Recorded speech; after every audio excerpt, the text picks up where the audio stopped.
હવે લોકો પોતાના સ્વાસ્થ્ય પ્રત્યે ખૂબ જાગૃત થઈ ગયા છે.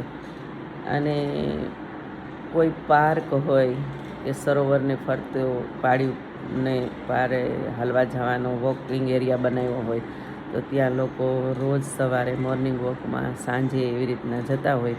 વનસ્પતિ ઉદ્યાન હોય તો એમાં પણ બધા જ લોકો વોકિંગ કરવા જતા હોય છે, ચાલવા માટે જતા હોય. તો કેવું કે આપણે ચાલવા જઈએ તો આપણે એકલા હોઈએ તો આપણી એકાંતને માણવાની જરૂર છે. અમુક લોકો પોતે પોતાની જાતને એકાંતમાં સહન જ ન કરી શકતા હોય એવું લાગે, કારણ કે ચાલવા જઈએ ત્યારે ત્યાં પક્ષીઓનો અવાજ હોય, મોર, બપૈયા, પોપટ, કેવા કેવા સરસ પક્ષીઓ બોલતા હોય અને એનું જ એક સંગીતમય વાતાવરણ ઉદ્યાનની અંદર ઊભું થયું હોય. અને આપણે ચાલીએ તો આપણા પગનો અવાજ આવતો હોય એ પણ એક જાતનું સંગીત છે. આપણા રુધિરાભિસરણનો આપણને અહેસાસ થાય. આપણા હૃદયના ધબકારા પણ જો ધ્યાન દઈને આપણે એકાંતમાં શાંતિથી ચાલીએ તો એ પણ આપણને સંભળાય છે. તો એ પણ એક જાતનું સંગીત જ છે. આજુબાજુમાં બોલતા, ધીમે ધીમે જો બોલતા હોય લોકો તો એ અવાજ છે. તો એને માણવો જોઈએ, આપણે એકાંતને માણવી જોઈએ અને એ આપણા પોતાની જાતને ઓળખવું જોઈએ. અને ઘણા લોકોને એવું થાય કે એકલા પડે એટલે એવા વિચારો આવે ને પોતાના વિચારોને લોકો સહન ન કરી શકે એટલે ભેગું ટણકટું રાખે, એટલે મોબાઈલોમાં ગીત સાંભળતા જાય. અને ગીત સાંભળતા હોય તો પણ પોતાના કાનની અંદર ઇયરફોન કે રાખે અને પછી સાંભળે તોય પણ વાંધો ન હોય.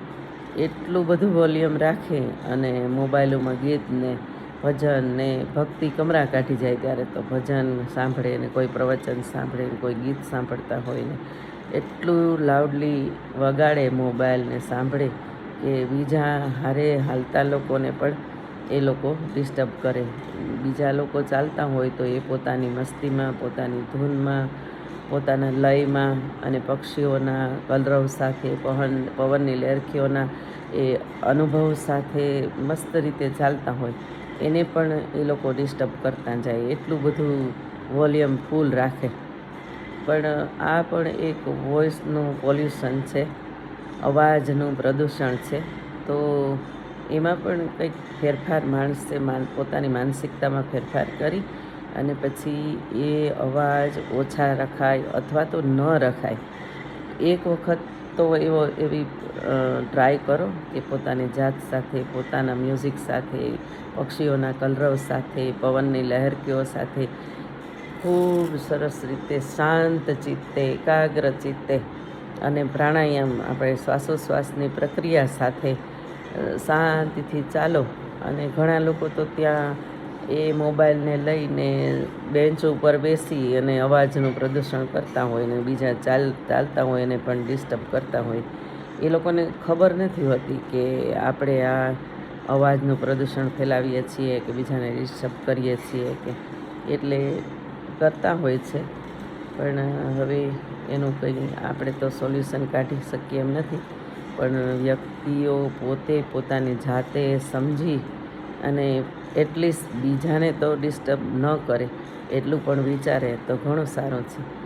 અને ક્યારેક તો એ મોરલાનો એ અવાજ સાંભળે, ખિસકોલા, ઢેલું ગહેકતા હોય અને કેવા સરસ પક્ષી, ચકલીઓ ચીંચી કરતી હોય, કબૂતરો ઘૂ ઘૂ ઘૂ કરતા હોય, એવા સરસ જુદા જુદા ઈશ્વરે જેમાં પ્રાણ પ્રતિષ્ઠા કરેલી હોય એવા પક્ષીઓના અવાજ આવતા હોય તો એ સાંભળવાની ખૂબ મજા આવે.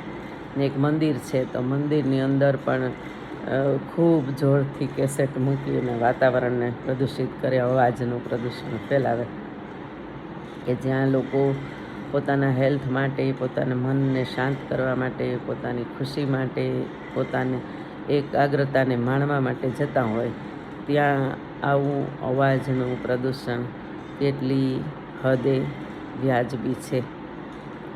પણ ઓકે, જ્યારે પણ માણસોને સમજાશે ત્યારે એ પોતાની જાત સાથે રહેશે, પોતાના એકાંતમાં રહેશે, પોતાની મસ્તીમાં રહેશે અને શ્વાસોશ્વાસની પ્રક્રિયા સાથે એ લોકો વોકિંગ કરશે એવું આપણે ઈચ્છીએ. અને એવું પણ ઈચ્છીએ કે પોતાને સાંભળવું હોય તો ભલે મ્યુઝિક સાંભળે, સંગીત સાંભળે, પણ બીજાને ડિસ્ટર્બ ન કરે એટલું ધ્યાન રાખે તો પણ ઘણું સારું છે. ઓકે, અસ્તુ, સીતારામ.